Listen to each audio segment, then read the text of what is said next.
My name is Evelyn Carter. I am 69 years old, and today, my daughter left me here. Not at my home.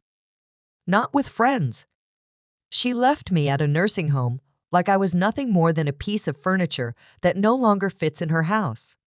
I stood there holding my suitcase, watching Melissa slam the trunk shut without even looking at me. Her husband Josh was already back in the driver's seat, tapping the steering wheel like he couldn't wait to get out of there. Melissa glanced at me, but there was no warmth in her eyes. Only discomfort. Only guilt wrapped in coldness. She said it like she had rehearsed it 100 times. "Mom, it's better for everyone. You'll be safe here. We just can't handle this anymore." Her voice was flat, robotic, like someone delivering bad news to a stranger. Safe here. The words hit me like a slap. My hands tightened around the suitcase handle until my knuckles turned white. I opened my mouth, but no sound came out. Nothing. Just a hollow ache sitting deep in my chest. I watched as Melissa stepped back, gave me a quick nod, as if that could somehow replace a goodbye, and then climbed into the car. Josh didn't even pretend to glance my way. The engine roared to life, and before I could take a full breath, the car disappeared around the corner. No wave. No second look. For a few seconds, all I could do was stare at the empty driveway. The wind felt colder than it should have for a spring morning. I stood there, abandoned. There was no other word for it. Left behind like an unwanted burden. I turned slowly toward the building. A pristine white facade. Large glass windows. Carefully trimmed bushes. Everything about this place screamed comfort, safety, peace. At least, that's what it was supposed to say. But to me, it felt like prison walls dressed up in pretty clothes. A staff member walked toward me with a polite but distant smile. "Are you Mrs. Carter? We've been expecting you." Those words stabbed harder than they should have. Expecting me, as if this was some vacation I had willingly signed up for. I nodded, swallowing the lump in my throat. My legs felt heavier than they ever had before. Step by step, I dragged myself through the automatic doors. Each footstep echoed a little louder than the last. I kept thinking, how did it come to this after everything? After raising her? After sacrificing so much? How did it end like this? Inside the walls were painted soft beige, the air smelled of lemon cleaner, and distant sadness. Residents sat in lounge chairs, some reading, some staring at nothing at all. A woman in a wheelchair glanced up as I passed. Her eyes were hollow. Her face was a map of decades gone by. My heart raced. I wasn't ready for this. I wasn't ready to be here. Not like this. Not dumped like trash. As the receptionist handed me paperwork, my hands trembled. I fought to keep my composure, but everything inside me was screaming. This wasn't supposed to be my ending. And yet, as I sat down, something shifted. A memory. A detail long buried, but never truly forgotten. I glanced around this place. This facility. These walls. Because what Melissa didn't know is that this place was actually mine. It feels like a lifetime ago, but I still remember every detail. Back then, Thomas and I were just two young dreamers with nothing but a beat-up car, a handful of savings, and a stubborn belief that we could build something that mattered. We didn't come from money, didn't have fancy degrees or connections. What we had was each other, and that was enough. Thomas was always the visionary. He believed that elderly people deserved more than cold hospitals or forgotten corners of society.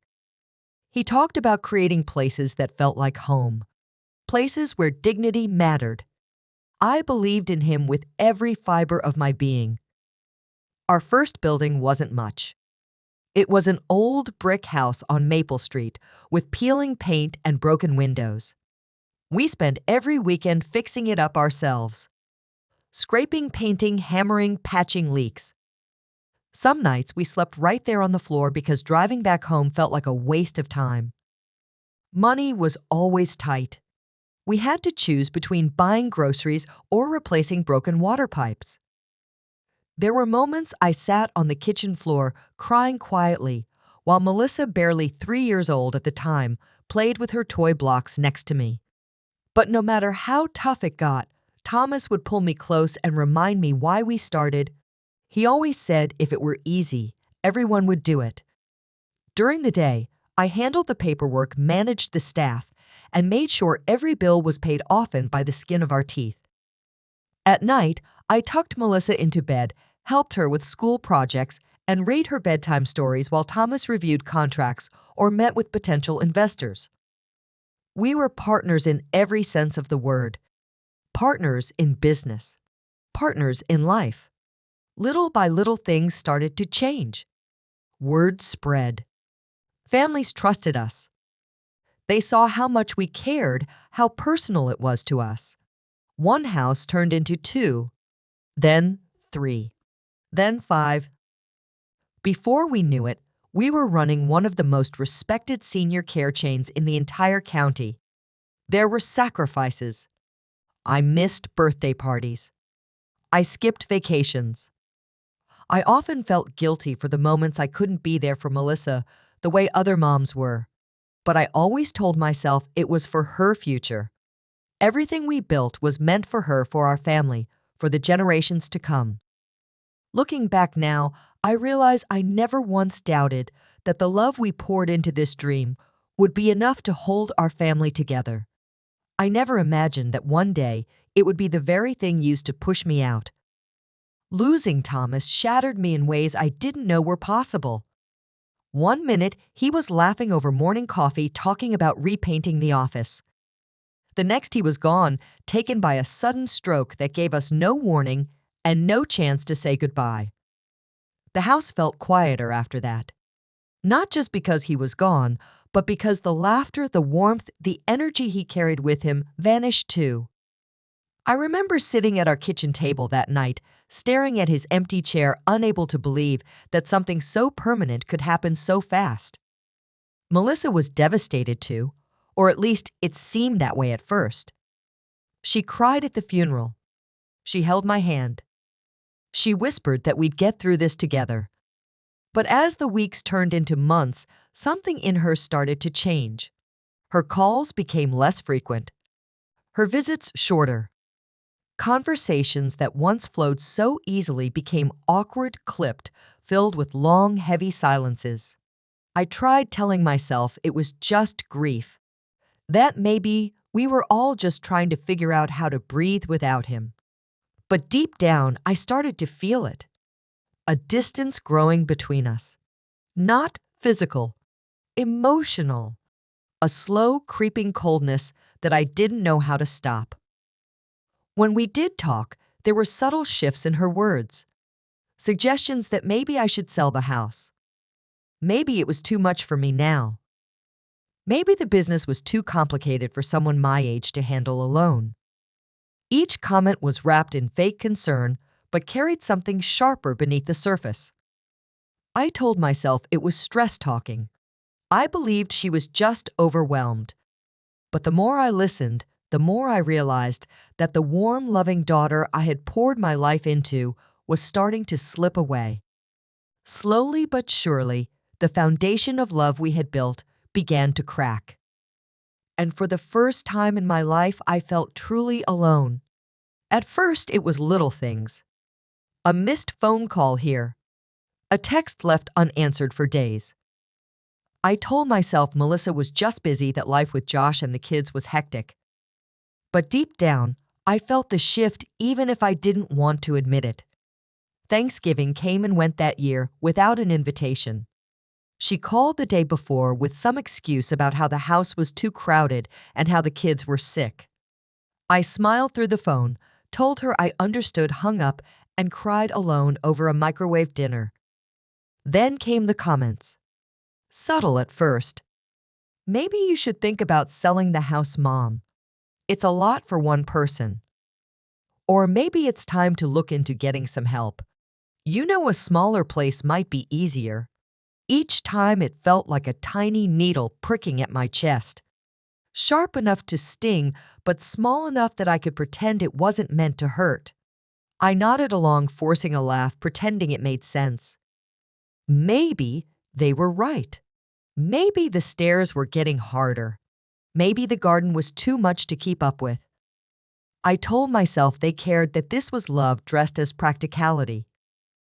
But the visits grew fewer. The phone calls turned into rushed check-ins. Conversations that used to last hours were now reduced to quick updates about the grandkids, the weather, and how busy life was. It was always so busy, too busy for me. I started noticing things that were hard to ignore. A birthday card arriving late, unsigned, except for their names scribbled at the bottom. Plans made without asking if I wanted to come. Moments where it felt like I had become an afterthought in a life I helped build. Still, I brushed it off. They're just overwhelmed. Life is hard. Everyone says that, right? But the ache in my chest lingered longer each time. I couldn't shake the feeling that love was slowly being replaced with something colder, something transactional, something that quietly whispered, "You're no longer needed."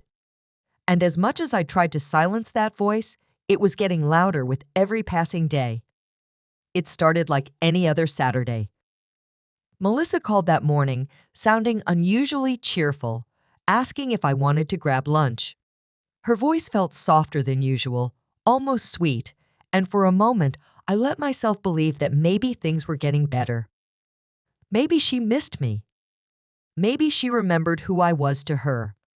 I dressed up carefully, even put on the scarf Thomas once bought me. When Josh pulled into the driveway, he barely offered a hello. I brushed it off, convincing myself that maybe he was just having a bad day.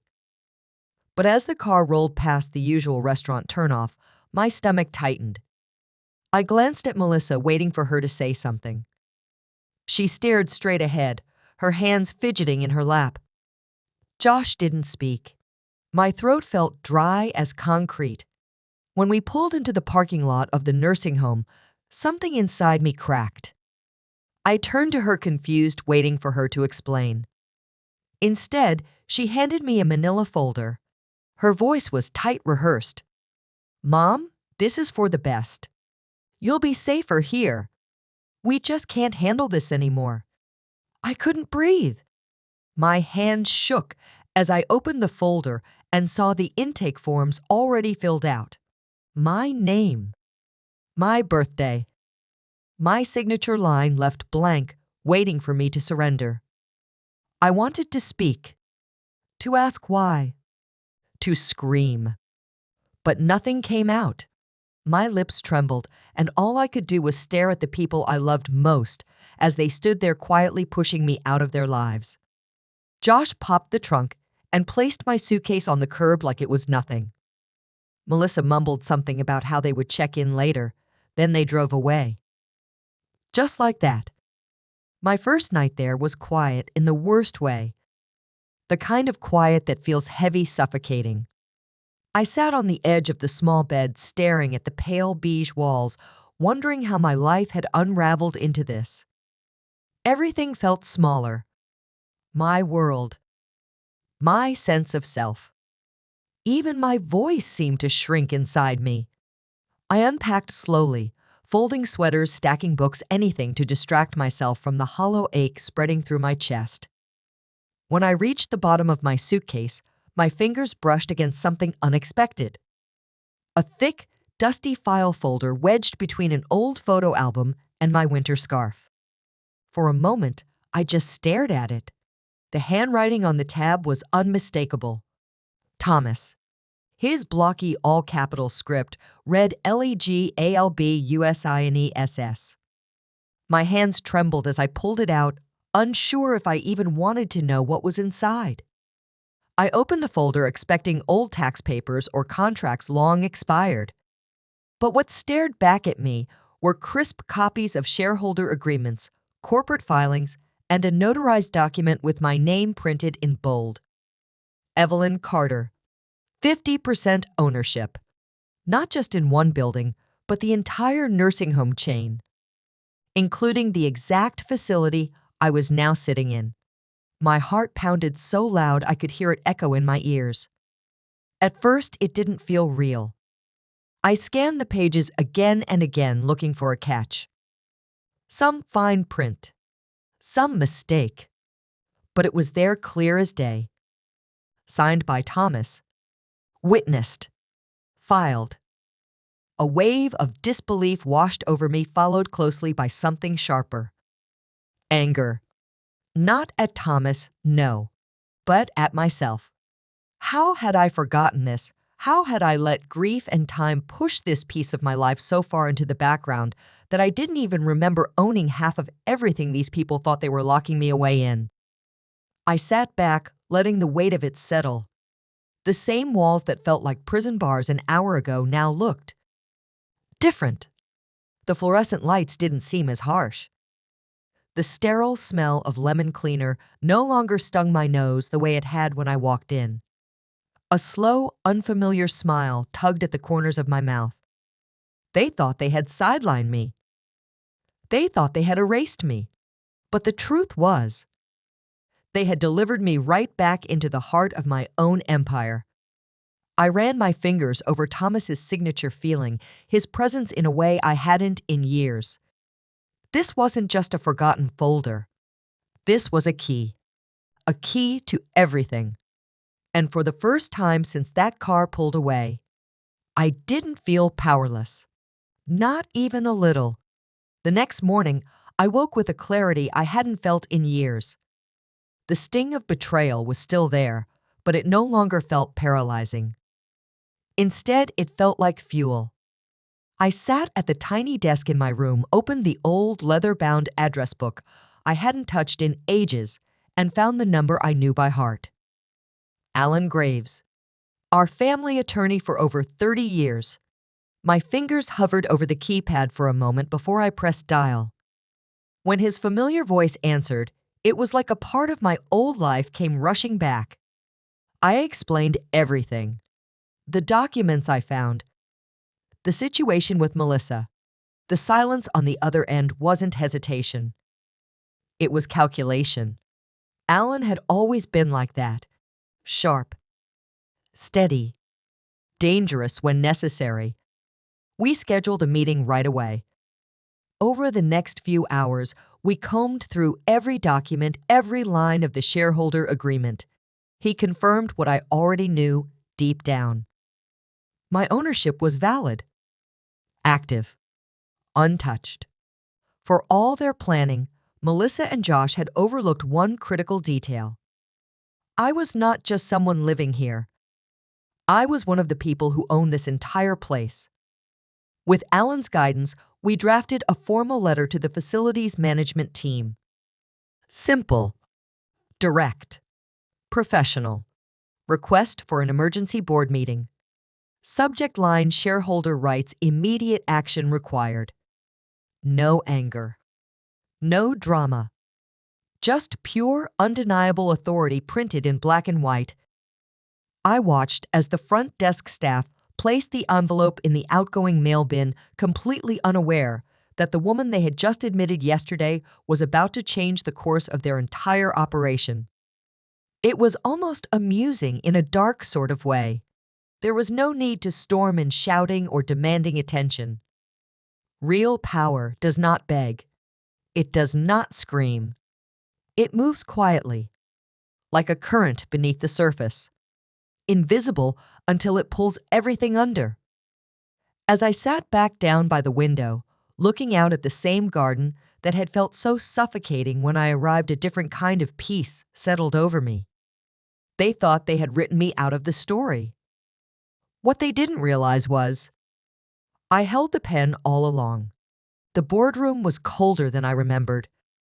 A long, polished table stretched across the center, surrounded by high-backed leather chairs. At the head of the table sat a simple brass nameplate, Chairwoman Evelyn Carter. I traced my fingers across it once before folding my hands calmly in front of me. The rest of the board members shuffled papers, whispering quietly, glancing at the empty seats near the door. They were waiting, not just for the meeting to begin, but for the storm they didn't know was coming. Right on cue, the door swung open. Melissa walked in, first heels clicking against the marble floor, her expression sharp but curious. Josh followed close behind, hands in his pockets, scanning the room like he was already bored. Neither of them noticed me at first. Not really. Their eyes were focused on the other board members, expecting the usual faces to lead the discussion. Then Melissa's gaze landed on me. Her smile faltered. Her eyes narrowed. Confusion flickered for half a second before turning into something colder. Her mouth opened, but no words came out. Josh stiffened beside her. His head snapped toward the nameplate, and when he read it, the color drained from his face. For a moment, there was nothing but heavy, suffocating silence. I leaned back just enough to let the weight of the moment settle. Slowly, deliberately, I spoke. "You didn't put me in a nursing home. You brought me back home to my company." The reaction was instant. Melissa blinked like she had been slapped. Her lips trembled, trying to form a sentence that never quite arrived. Josh muttered something under his breath that even he couldn't finish. One of the board members coughed, flipping open a binder, like this was just another Tuesday meeting. Another tapped their pen against the table, waiting for the agenda to start. No one seemed surprised. They all knew. They had read the notice. They had seen the documents. Melissa finally found her voice. Her tone was thin, cracking. This has to be some mistake." But even as the words left her mouth, her eyes betrayed her. She knew it wasn't. I slid a folder across the table toward them. Inside were copies of the shareholder agreements, legal filings, and my verified ownership status. My voice stayed steady, cool. Thomas never removed me from the board. I never left. I simply let things run in the background. Until now. Josh shifted uncomfortably, his hands clenched into fists. Melissa swallowed hard, looking between me and the papers like she was hoping they would disappear if she stared long enough. The silence stretched just long enough to make them squirm. Then I folded my hands again and smiled. "Let's begin, shall we?" The silence that followed was heavier than anything I had ever heard. Melissa stared at the documents in front of her like they might catch fire if she blinked. Josh shifted in his chair, his jaw tightening, fists clenching, but he said nothing. For the first time, there was no arrogance, no smugness, only panic dressed in silence. I folded my hands, keeping my voice calm, steady. "Effective immediately, you are no longer welcome on any property owned by this company. Any attempt to enter this facility or any sister locations will be considered trespassing. Furthermore, you hold no rights to my estate, my assets, or anything connected to this business." Melissa gasped, shaking her head like it might undo the words. Her voice cracked as she stumbled over excuses. "Mom, please. We were just trying to help. You misunderstood." But her eyes gave her away. This was not regret. This was fear. Josh finally found his words laced with anger and desperation. "You can't do this. This is family. You have no idea what you are doing." His hand slapped the table as if that might somehow change reality. I leaned forward, lowering my voice just enough to make every word land like a hammer. Family.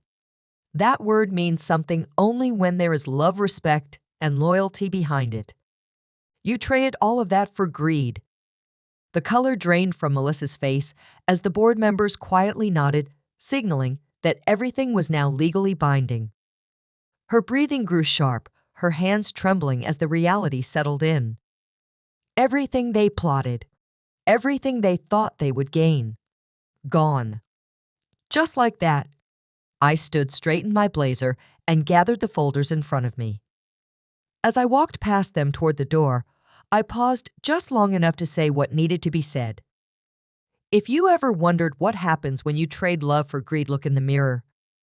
Life feels quieter now, but it is the kind of quiet that heals rather than hurts. I moved into a small cottage on the edge of town surrounded by wildflowers and tall oak trees. It is simple, peaceful, and entirely mine. Mornings start with fresh coffee and the sound of birds instead of tension or unanswered phone calls. I planted a small garden out back filled with lavender, tomatoes, and roses. There is something beautiful about watching things grow again, knowing that this time I am growing for myself.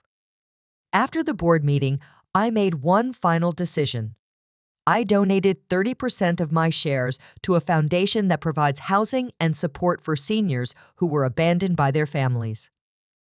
The thought that others like me could find comfort, safety, and dignity fills me with a sense of purpose that no amount of money ever could. I still own my half of the company, but now it serves something bigger than me.